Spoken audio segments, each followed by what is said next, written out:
said you would do anything for me!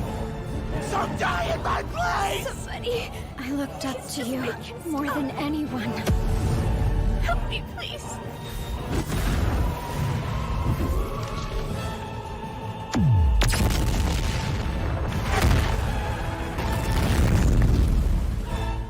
Hey yo peepadoo, it's me Shaxu once again, and I officially declare this build as my favorite of all time. It has the zoom and the boom of a true blaster build, but it also has a defense to make it into a true well-rounded beast. This rework was inspired and focused around the higher investment Aegis version, but there are plenty of changes that bring the entry-level cost of the build significantly lower as well. So make sure to take notes, and as always, POB will be chilling in the description below. Like and subscribe.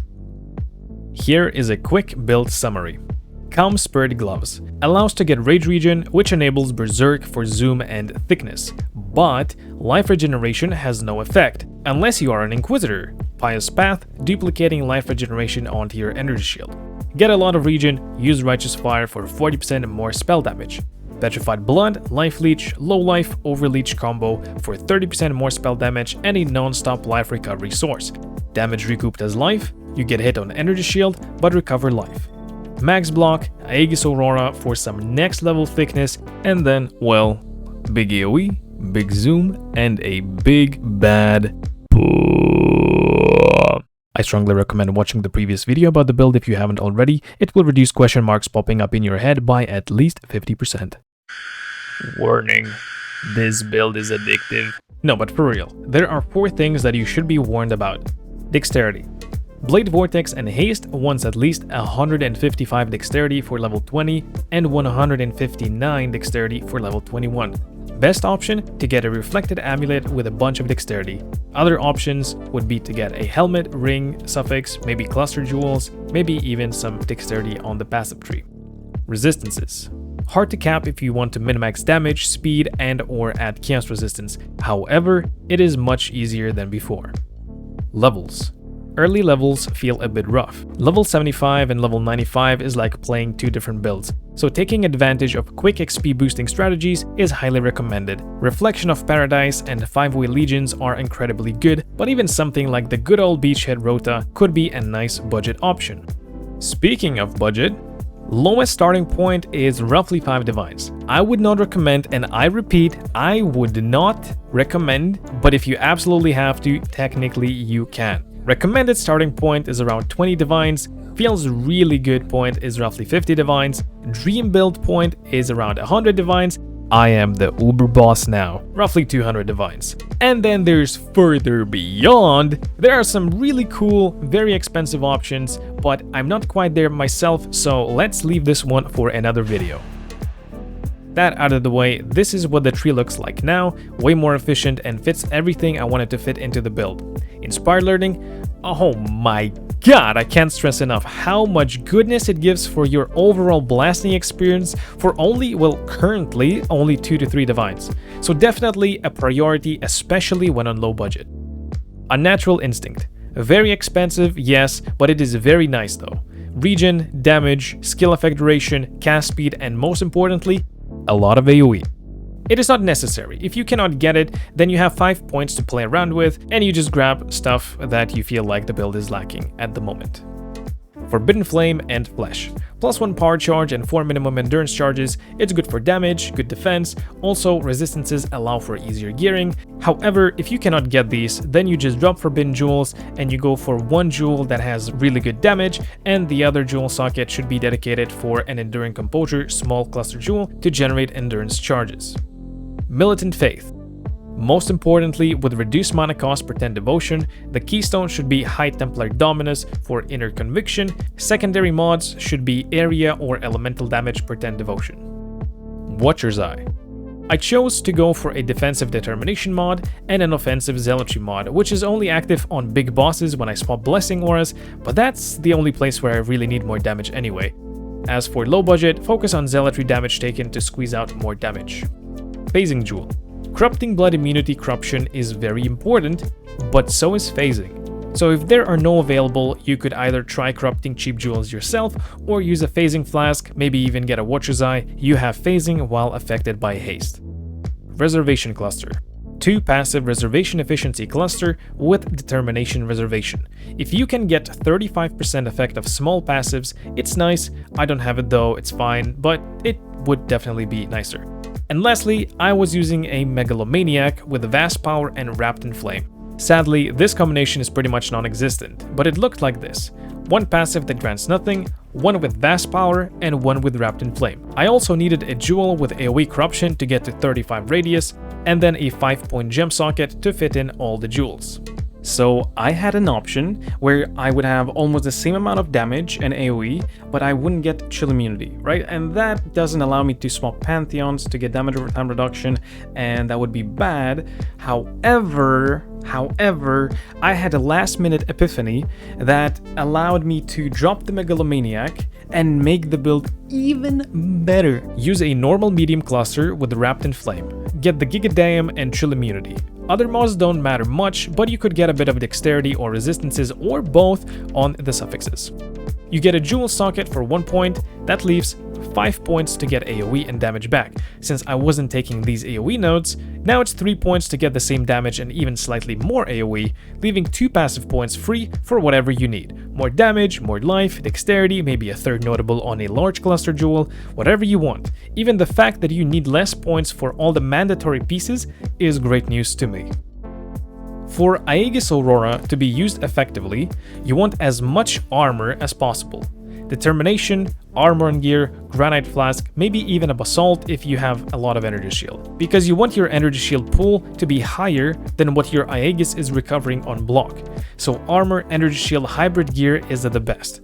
Because armor bases also have an exclusive mod which is huge for the build. % increased life regeneration rate. It's a lot better than flat regen, by the way. Last but not least, you want maximum block chance. Glancing Blows Keystone doubles the block chance, so we need to get 38% of each.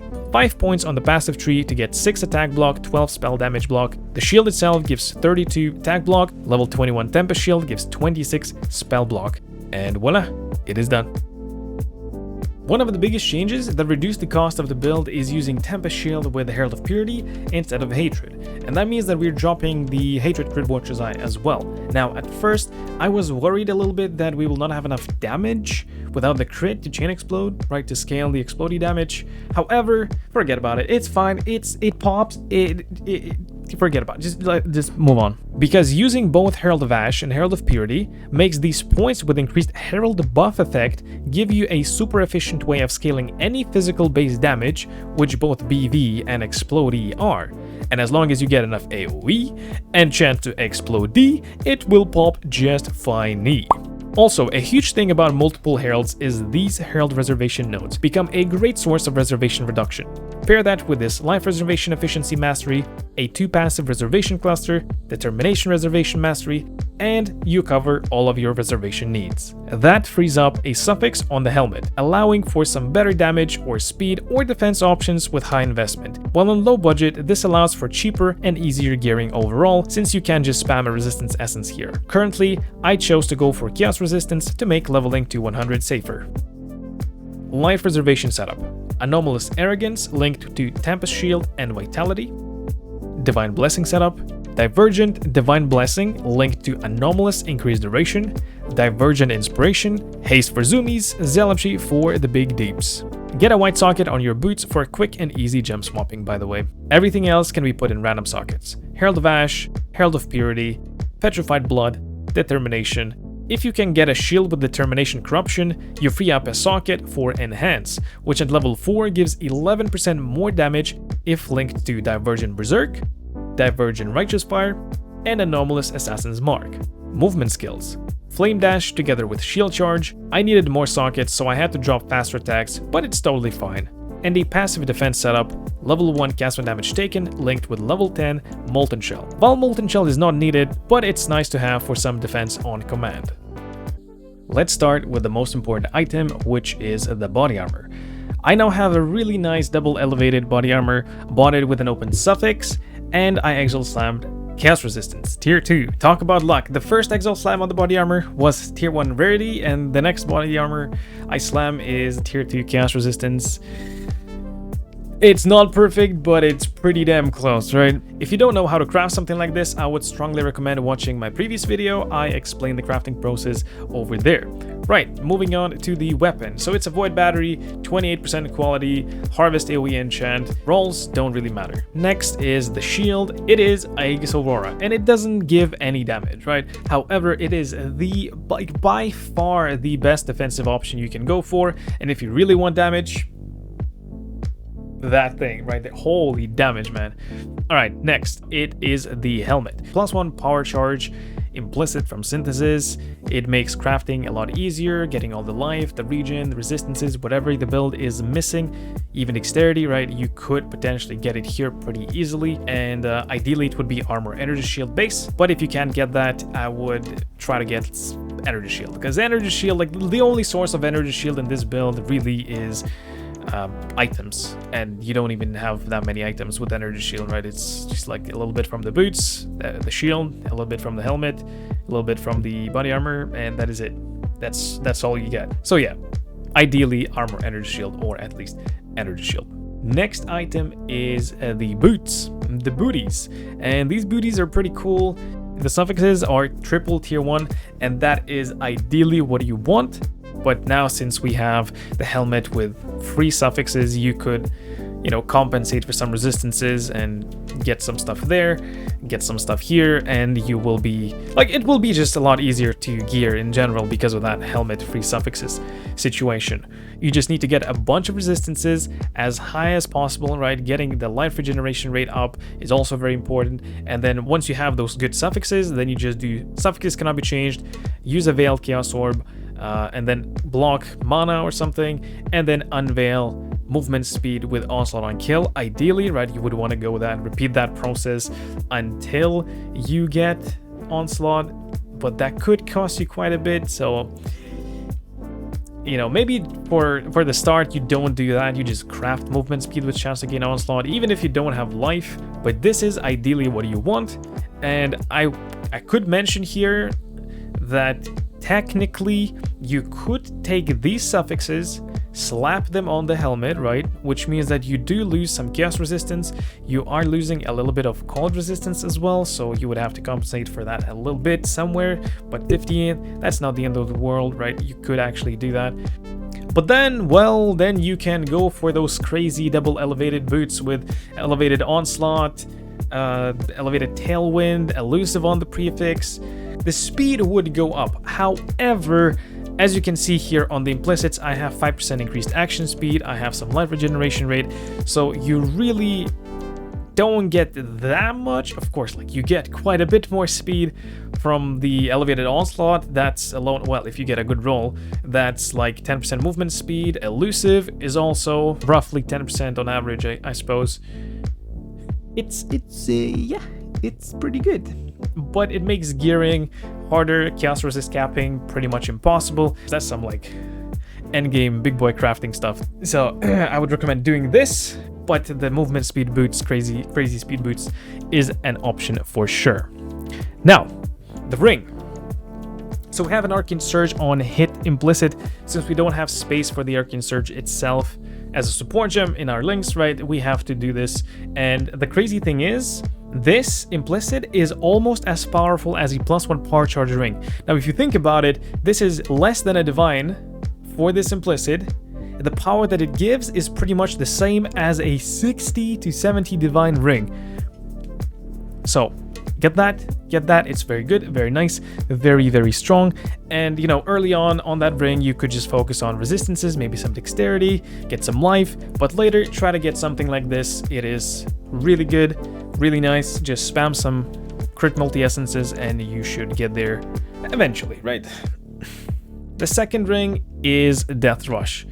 Like, for any clear build, this is a no-brainer. If you don't need any specific self-chill rings or something like that, this is the best in slot, no doubt.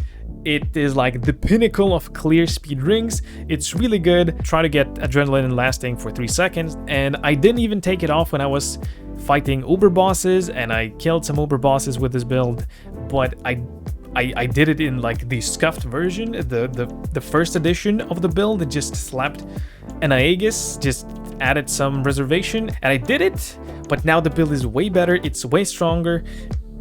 Yeah, uber boss is viable. Maybe like Exarch. If you've been on stream, you know that Exarch fight is the buuuurishit. All right, let's move on to the next thing. So, okay, I just wanted to say that you should take this ring off, equip something with like crit multi, maybe an opal ring, you know, just get more damage, because more damage is good. It is good. No, like for real, like uber bosses are significantly easier if you have more damage. Like, it's just a fact. So you should really do a little swapperoo, and that would make your life a lot easier. Alright, so for the belt, we have Immortal Flesh. It's one of those newly reworked uniques. It gives a lot of life regen, mana regen, and 40% increased armor pretty much all the time, because we're freeze immune, we're shock immune, so the only thing is Ignite, but we have Pantheon that reduces the duration of Ignite. It's just like a crazy good, crazy nice, crazy cheap, crazy efficient, and very synergistic belt for this build. Make sure to get the least amount of negative resistances. That is pretty important. And also, if you could get the implicit corruption with all resistances, that would be like a huge quality of life for gearing. It would make your life easier, right? Also, 15% area of effect while you have Arcane Surge enchantment. It is pretty important. You can work on it yourself. You just have to run a few labs, those specific ones that give the belt enchants. But yeah, it's worth it. It's definitely worth it. It's +1 radius for your BV, and I'm pretty sure for your Explodey as well. Let's just say yes, so it's more worth it. You get more motivation to run this, but yeah, that's the belt. I find it very hard to even think about transitioning into a Headhunter or a Mageblood out of this belt, because this is just it's so cheap and it's so good. I feel like I'm having a deja vu, but in the last video I said exactly the same thing. It's so cheap and it's so good, and you can push it a bit further with corruptions, right? You could get movement speed, crit multi, stuff like that, even quantity, rarity, and stuff like that. So, you know, this belt is... it's good. It's good. I would recommend this belt, other belts, like... Now, the gloves. So, spell critical strike chance corruption. That is pretty important. The higher the better. But if you could get a secondary thing, stuff like percent life, +1 socketed gems, that would be really nice, because you could put in your Divergent Berserk with Enhance, Assassin's Mark, and Righteous Fire there, and that would give you like roughly 5 to 6% more damage. So that's a pretty cool upgrade. But that's about it for the gloves. Like, you know, better rolls are better.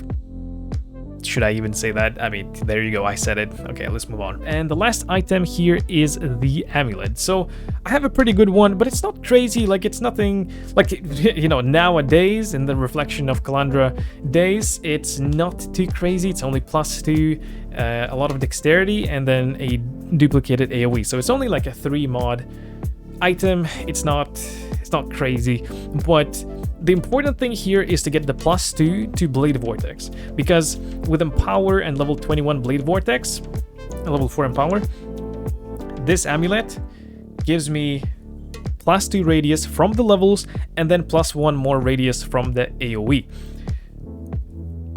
Important stuff. But if you can't get this kind of a thing, then just go for +1 physical and a bunch of dexterity, and you should be fine. And it's not too hard to make it yourself. You just go for the +1 physical, get some dexterity. Unfortunately, I hit the -2 to minimum frenzy charges, and it doesn't affect the build at all. But if it would go +2, that would be, well, another million deeps, and that would be very nice. So if you want to craft something like this, I would highly recommend going for the multi-mod. Can have 3 crafted mods, and then minimum frenzy charge, and then AoE. So you want to duplicate the AoE, you want to duplicate the +1 physical, you want to duplicate the dexterity, right? And that's 3 mods, so that's a 50 chance of success.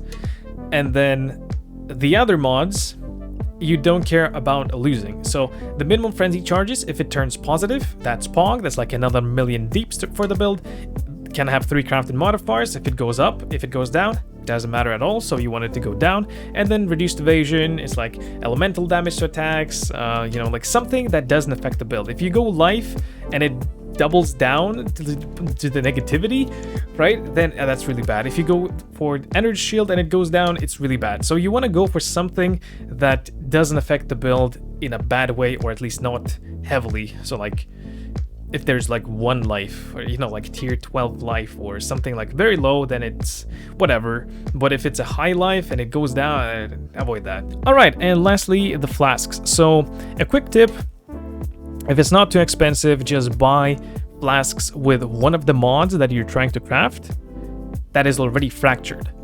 Right, I don't have any of those because I crafted my flasks before this change, but now you can drop fractured flasks, and that could make your crafting a lot easier. Also, one thing to mention here that grants immunity to poison, which you want on your life flask, you can just craft that with beasts for free, pretty much.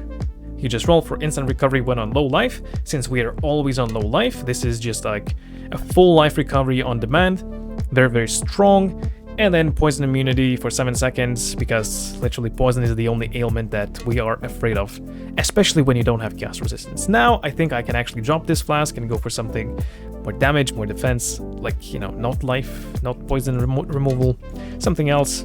Maybe I'll think about it, but this is what I've been running with. Right, next flask is the Bottled Faith, and it's, best damage flask, obviously, as always. But if you cannot get this, use a magic sulfur flask and get reduced effect of curses on you, or you could use a quartz flask if you don't have a phasing jewel, right?